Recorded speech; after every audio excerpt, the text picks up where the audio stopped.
Hey guys, welcome to episode 6 of the Ninja Podcast. Today, we're going to be doing an interview with Matt Bradley. This is going to be the only interview for today's episode because we have some more stuff planned for episode 7.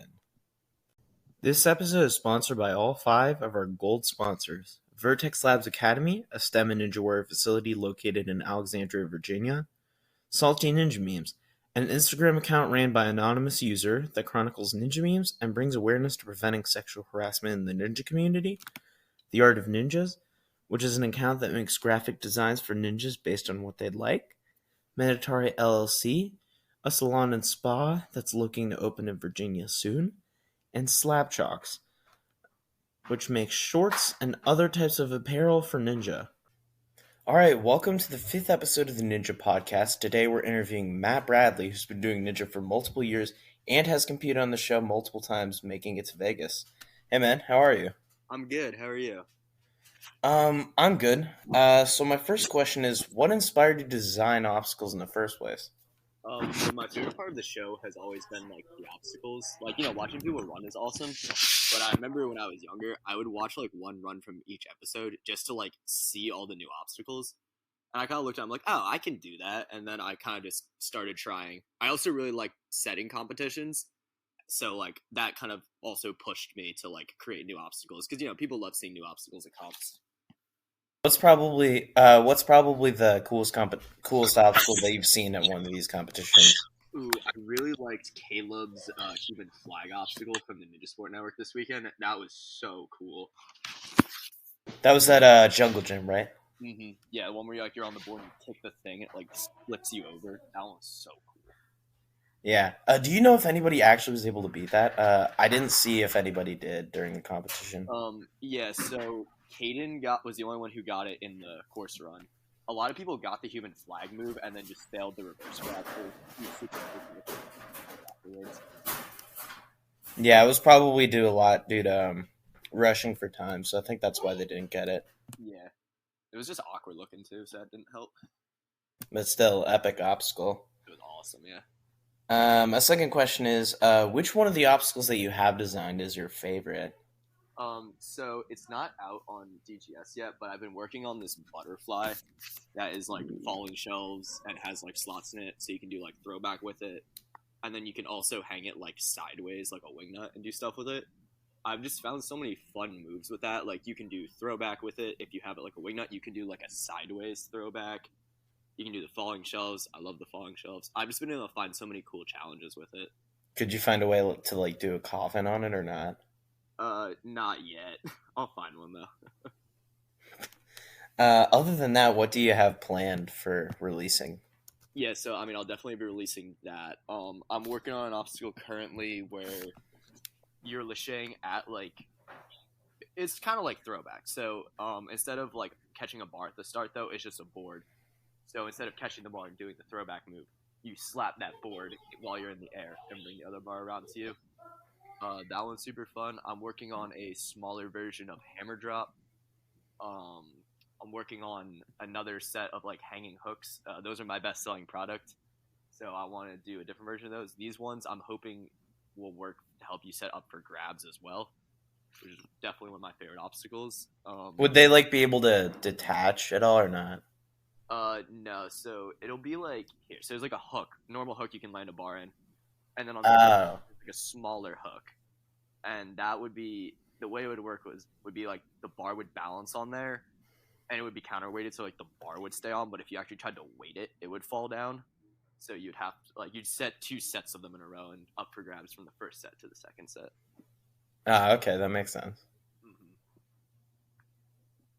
Yeah, that's all I've got right now, and then obviously like working on things for comps too, but that's a little further in the future. You got a little sneak peek of things for the next dexterity competition? I want to do a really big cliffhanger, but Ooh, I'm excited. I might be competing at the next dexterity competition, so watch out. okay, yeah. I kind of stink at cliffhangers, though. The one this season, you mean? Hmm? The next one this season. Yeah. Okay, my next one. So you don't have to worry about the cliffhanger. A different coach, Alex, is making that course. Okay. Hopefully I'm able to clear it. Hopefully my first competition in Elite doesn't want my butt. Actually, wait, no, that's not going to be my first competition. For anybody wondering, I'm probably going to be at the JCX competition. Woohoo! My third question is: were you surprised that you failed air surfer last season? Yeah. So, I like, as a lot of people know, I like have an air surfer in my house. And I've been training it in that third slot. So like when I would set up semis courses, I was throwing air surfer in like 3 or 4, and linking it. So I was very ready for that. I think I should have dialed it back though. I ran last that night, and I was so tired. Like it was like 4:30 in the morning. And I kind of like I was iffy on whether I was gonna link it. I kind of just got up there and realized that the board felt like my board. So I'm like, okay, I'll just try and link it. Realistically, I should have stopped on the third one and like just tried the final move with a backswing, but I don't know. I was kind of just in the zone and super tired, so it was Right. eventually. It's like you didn't stop to think about like whether it would really make sense to look at. Because I mean, like on a qualifying course, it matters a little less because it's Yeah. like little risk. It's like little reward and then like a super high risk. Then I it mean, didn't really pay off.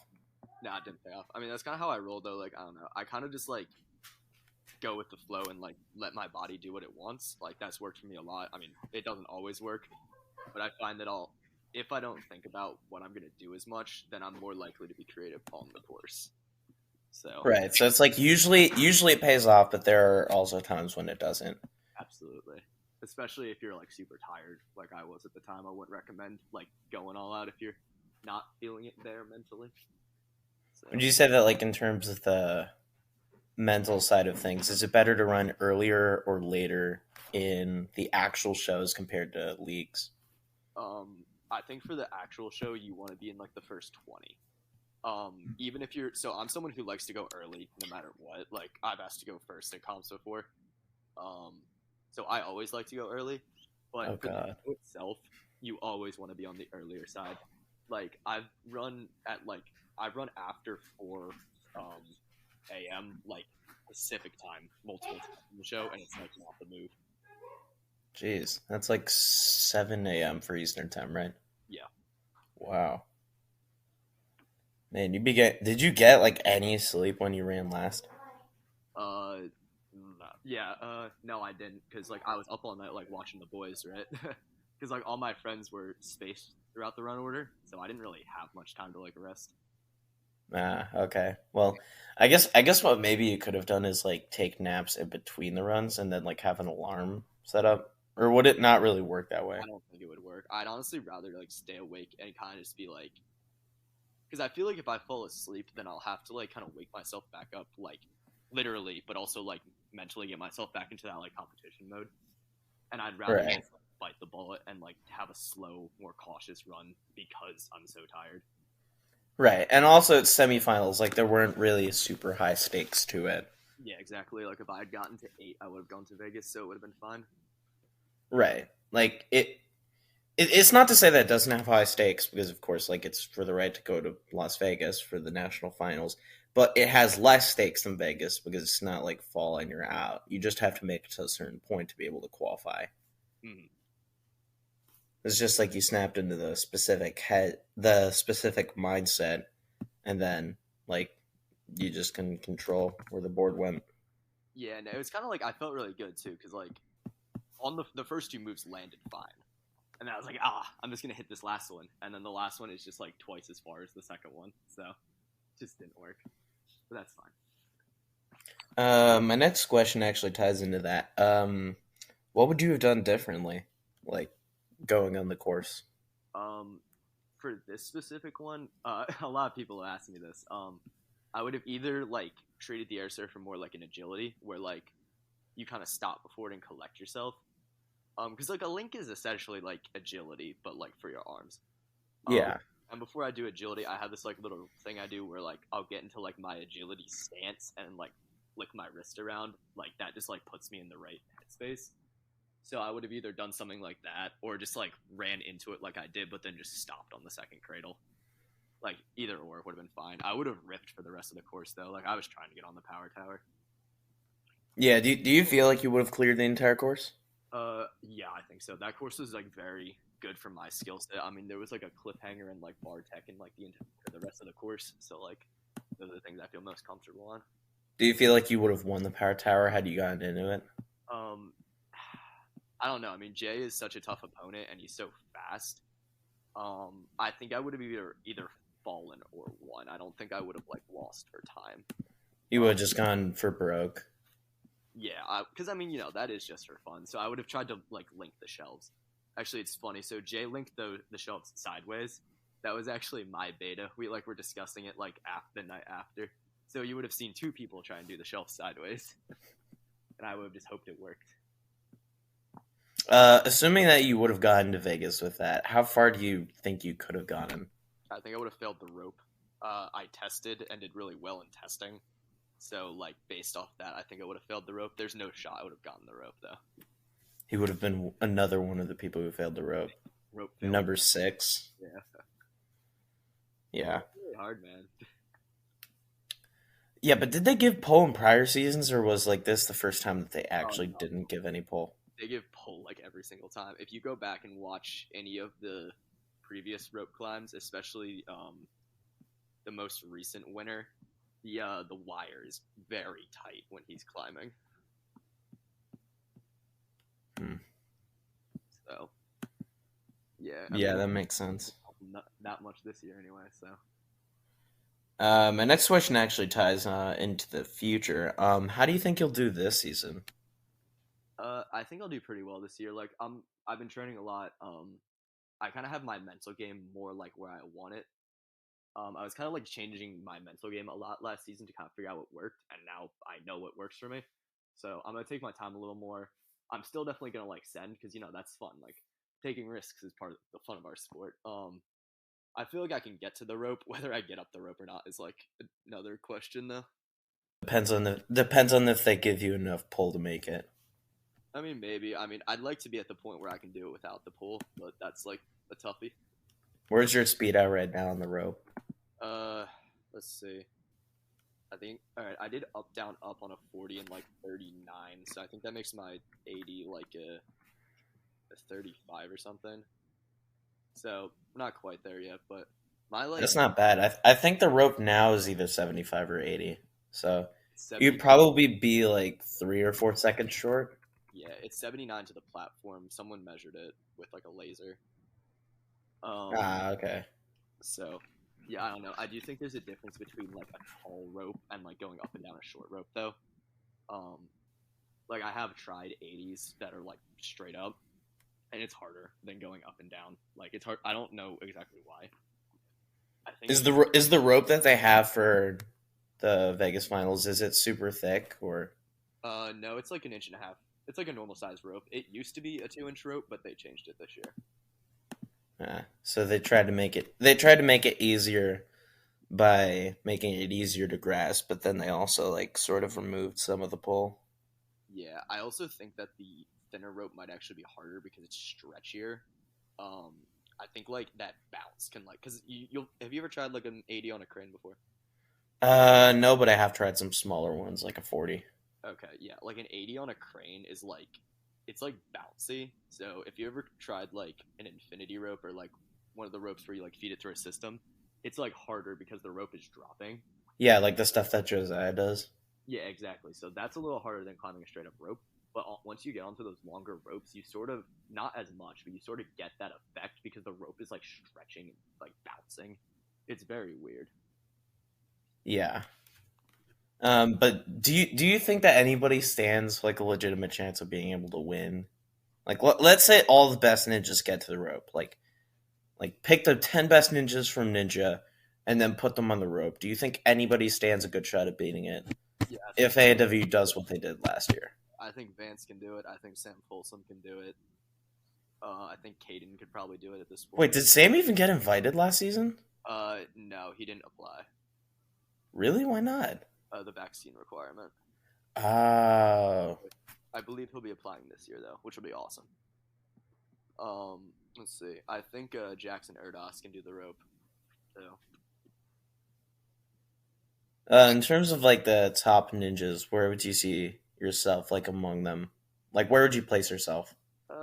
I'd say I'm in like the top 10 or something like that. I mean, it's so hard to do because Ninja's so like it's so different. Like what you have to do, like it's really hard to say who's the best because there's just so much diversity in what we have to do. Like the show is a completely different animal from like Ninja Sport Network, which is completely different from like Sasuke. So it's kind of hard to say. Yeah, it's like everything's so variable. Like Yeah. there's specific types of competitions that like some people excel in, like points based competitions versus like one fail and you're out, like Sasuke does it, or how ANW does it with the qualifiers. It's Mhm. like different people are suited to different things. Definitely, yeah. So I feel like if anybody wanted to try and rank something, like I know that most of the ninja leagues have like a ranking system. Hmm. I feel like it works for their own specific leagues, but I don't really feel like there's anything subjective out there yet that like It's is able to do that yet. we're not gonna be able to get a good ranking, especially because like even like salmon ladders, like every salmon ladder is different. So like even if I do like however many rungs on the salmon ladder and someone else beats that, you can't. It's like hard to say who actually like had a more impressive feat because like is their salmon ladder easier than mine? Like Right. so And then how do you determine that? Like yeah, there's a lot of variables that would have to go in, and I'm not sure that there's really even a point to it. it's kind of a waste of time too. Like knowing who's the best is awesome, but like I feel like we could spend that time doing things like more important, like training or coming up with new obstacles. Right. Like I feel like that job would probably be more like towards the level of like the people who do ninja. Not actually doing ninja, but more so like the YouTube content creators, that sort of thing. That seems like it would be in more their realm. Yeah, like I don't think it's worth like actually trying to figure it out. Yeah, because it's like you can get a basic sense of like the top tier, and then what that would be doing is just basically trying to figure out the minute details, which most of them are probably going to end up being wrong. Hmm. I mean, that's not going to stop me from like trying to figure it out, but like I'm not going to dedicate like 1 million hours of my time to figure it out. Absolutely, I do think tiering works a lot better though. Like, Yeah, tiering probably would work a lot better. Like it's different than a sport like basketball where you can be able to like that's a little different, and most people still disagree on like rankings like that sort of thing. Tiering does work better for that as well, but I feel like with basketball compared to like a sport like ninja, it's easier because the playing court is always the same, and for ninja, it's like sometimes it's the same, but most times it's different. Like you usually don't know what you're getting into, so it's like a lot of variables that you have to account for, and at some point you just don't know if it's like if it's worth it to like put in all that work to figure it out. yeah, absolutely. I mean, if anybody wants to try it, like I'm gonna do it, like go for it. Yeah, that's fun. My next question is, who's your favorite training partner? Probably Jackson Erdos. I've known him since he was like 8 years old.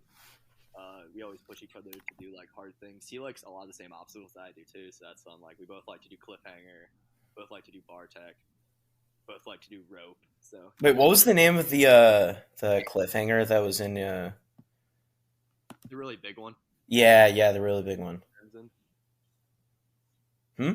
King Crimson. Has anybody else gotten that? Yeah, Jay and Luke Dillon got it. So is that just are you guys the only three who have gotten it?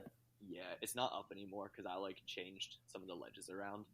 Um, Ah, yeah, like there are definitely more people who I think could get it, but it's just like not up anymore. yeah. That looked really fun though. I wish I could have tried it. Yeah, it was a good time. I probably would have beaten like two of the legends and then it just like falled off with like a rip. Yeah, my ledges are kind of like rough. Also, the first move's like the hardest one, so only getting two ledges is like fine. Yeah. Wait, are your ledges made out of wood or Yeah, how do you make them? yeah, some are cut from dimensional lumber, some are laminated plywood. So it's a different challenge for each ledge too. Hmm. Um, my next question is, do you prefer where you train like in like the barn Hmm. or dexterity? Yeah, I love dexterity, but like I prefer to train in the barn mostly just because like I can kind of set things for me more. Like when I'm setting a dexterity, I kind of have in mind like what I want my students to work on. So like I set more for like the other people at the gym than I do for like myself at dexterity. But at the barn, like I don't care, I can set whatever I want. So like training dexterity is definitely fun, and I need to do it, especially because like they have obstacles there that I don't have, like a wall and a spider. But like I generally prefer to train in the barn just because like it's the stuff that's more suited to me is in there. Right. And it's not saying that like the gym specifically they do really help, but it's like having your own training system where you can like set up anything that you want. It's like I feel like that's the best thing. Absolutely, that's a huge advantage that I have. But of course some people can't afford that as well. So it's Absolutely, like most people can like just most people just end up going to the gyms, but like if you have that option, I feel like it would make a lot more sense to go to well find your own like obstacles to build. yeah, no, agreed. I'm like very privileged to like have my own course. Like a lot of people don't. A lot of people can't even go to gyms, so I'm very lucky. Yeah. My next question is, how would you say dexterity compares to other ninja gyms like near? Dexterity is really good. I think for training like bar tech specifically, dexterity is the best place you can go to like in like Northeast. Like we have a lot of flying bar cradles. We have a lot of like hanging sky hooks. We have bear traps. We have lightning bolts. Like there's so much different stuff you can do there. That's great. We also have a lot of cliffhanger stuff, which is cool. We have a mega wall, which not a lot of gyms have. That's also Ooh. the one. Dexterity is a little small though, which could be better, but we're gonna expand eventually, so that will fix that issue. Well, are you gonna expand like the specific location, or are you gonna expand another gym? We're gonna like close our current location and then move to a bigger space. Ah, okay. Do you have any idea when you guys are gonna do that? Uh, it's still kind of up in the air right now. I would assume within like a couple years. So it's not Ah, like coming up soon, but like it's in the pipeline. yeah. Well, I'm probably gonna end up missing the original dexterity gym, but like it is kind of for the best. Like Mhm. in the interest of like the people who work there. Absolutely, yeah. So my next question is, what's your usual training schedule like? From like, let's say you have like a week, and how do you normally use it to train? All right. So on, I guess Sunday's the first day of the week. Sunday is typically like a course day. What I was doing for a while, and I'll probably get back to, is I train specifically stage three on Sunday. Stage three is, in my opinion, the best stage to train because not only does it like help you with your endurance and your strength, I think it also like is very important in helping you with efficiency. Um, like because on stage three, that's where you're most incentivized to get on and off the obstacles quickly to save your endurance. I think that's helped me dramatically with my efficiency. Let's see, Monday then that would be like a max power workout. So just trying to like get my pulling strength and my grip to be more explosive. Like get like how fast I can climb a short rope or the smallest ledge I can hang on. Getting those numbers up. Tuesday is more of like a rest day. Um, I might like do some agility or just like if I'm coaching something that I think is interesting, I might like work on that a little bit. If it's not like too strength intensive, like last week I was coaching cane tech a lot, so I was working on that cane tech a little bit, even on like my rest days. Wednesday is like a course day, but more like it's more like an NSC hybrid course. So that kind of style. That's a lot of fun. That's probably my favorite training day. Thursday is another rest day. I'll probably actually Tuesday too. I'll probably end up doing some form of cardio on both of those days. I've been rowing a lot recently. I think rowing is great because running is cool, but like rowing also like targets your arms too, so that like increases the strength of your aerobic system specifically in your arms, which is very helpful for ninja. Friday is another one of those maximum power days, and I'll also try and work in like some tech on that day. So I'll do my maximum power workout, and then I'll try and find some cool like technical or accuracy challenges to do. And then Saturday is typically like a rest day. Oh, okay. You said earlier which day was your most favorite. Which day would you say is your least favorite? The rest days, honestly, like I take them because I need to, not because I want to.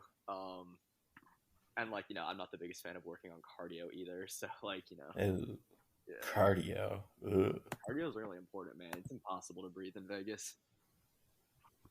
Yeah, but at the same time, it's cardio. Yeah, I mean, it's like unless you can find something to make cardio fun, either you're like running outside where it's cold right now. Like you live in the Northeast where it's cold during the winter, it kind of sucks because it's like it's cold starting in maybe even October, and then it just stays cold until March. yeah. No, I'm lucky though. I have a rowing machine, so I just like do that in my basement. Yeah, I don't, but I do have an in-home gym, which is cool. That's cool. My next question is, and this is actually the second to last question, is seeing the Dexterity crew compete in World Chase Tag, do you think there's any similarities between Ninja and World Chase Tag? And do you think that the two should try and work together? By the two, I mean like the two sports. Yeah. Okay. So I do think there's a lot of similarities between Ninja and World Chase Tag. Like, I think a lot of like the psychology is kind of similar, where it's like it is kind of like do or die. Like, Ninja, you're doing like you have to send the obstacle you're on or you're out. Um, for World Chase Tag, you kind of have to like get this person within 20 seconds, or you have to evade them for 20 seconds. Obviously, they're similar both in that they're like kind of calisthenic sports or bodyweight sports in general, and parkour has always had like an influence on Ninja. Um, And they've also got a lot of the same people too. Like you saw Kyle Soderman, Caden. I Kate, think there were a couple more ninjas that competed on World Chase Tag. yeah, I believe Anthony Erdley was on it. Caleb Bergstrom was on it. Oh, Amos Rendau. Okay, I didn't know. That's an OG ninja name nobody's heard of. I can't say that I have. Yeah, I think Amos competed like a while ago. Okay, so before my Like time. like Sascapedia, I think he competed in like season 5. Okay, 2, 3, 4, and 5. Okay, I started watching with season 5, so that's like mainly before my time. Yeah, I started watching in season 1, and I didn't start training until season 12. Dang, I started training during season 5. Yeah, I think that might say a lot. How close is dexterity to you? Like 45 minutes away about. Did you start training in there? Or did you start training in your barn? I had my barn first. I started working at Dexterity, so I'd have like better access to my barn. Okay, that makes sense. Yeah.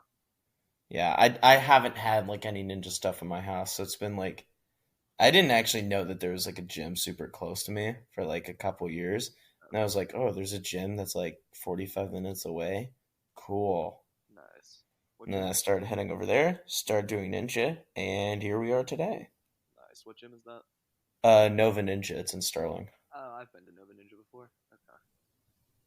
Yeah, the warped wall there is still the same. It's been the same for like the past 5 years. I don't think I could do it when I was there, but that was like 8 years ago. It was like the it's the slipperiest warped wall ever. Okay, I'm like 90% sure it's made out of wood. I'm like at the point where I feel like I could do like a 16 or 17-foot wall, but like that wall, it's so slippery. And it's like you need the right shoes, and even when you have the right shoes, it comes down to like what day it is and how much condensation is on the wall. Sounds like Vitality. Yeah, like oh my gosh, that wall, like there are days when like I can only get like 13 feet high, and I'm like, Yikes. come on, why? That's super annoying. Is there any obstacles that like you've competed on in like those competitions that have done that to you? Um, let's see. Like Um, anything like super slippery or damp that's like you failed in it, it was kind of out of your control. I can't say that I have, honestly. Like, I've been pretty lucky with stuff like that. The Yeah, no, even with like the jumping spider on the show, which is like known for being slick, I just like don't slip when I'm in it. Like, I don't know. He gets lucky. Yeah, nah, it's the Vans, dog. Vans are the best shoes for the jumping spider on the show. I'll stand by that. Why not the New Balances?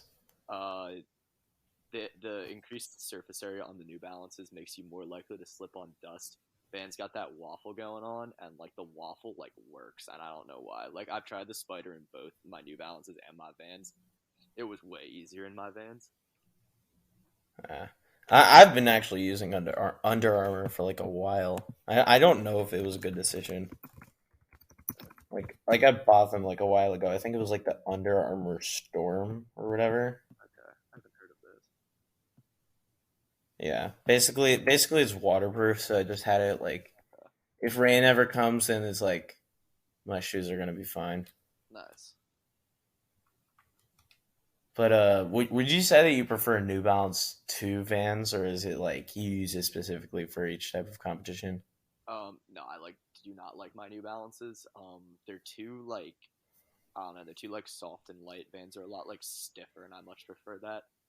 I have a pair of New Balances I bring with me, but I'm only gonna put them on if I have to do like a mega wall or something. Yeah, that makes sense. Speaking of mega walls, what's the highest mega wall you've actually gotten? Like 18, I'm like not a wall guy. Like I've gotten some easier mega walls, but like definitely not a wall guy. Yeah, but at least our wall was hard for you. Granted, it was 8 years ago, but our wall was still hard. Yes, sir. Very slippery too. Yeah, Yeah, like half the stuff in that gym that was there in like 2015 is still there. that's all right. I mean, some stuff like a wall you don't really need to replace. Yeah. But like, I feel like all gyms, like if you're a ninja gym, I feel like you should at least have like something that you change. Agreed. Agreed. Because it's then like, if stuff isn't changing, at some point, like, you're gonna lose like the casual fans. Because like, yeah, they're gonna go in there. But once they try everything and they come back and nothing's changed, it kind of gets a little boring. No, I definitely agree with that. And like, if you're a high level athlete, you can't turn on the same stuff all the time. Like, Right. It's like you need a new challenge at some point. absolutely. So actually getting into the gyms and stuff.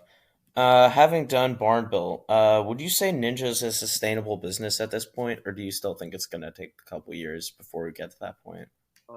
Well, I'd say barn build's sustainable because we have like no overhead. It's kind of just like me and my dad.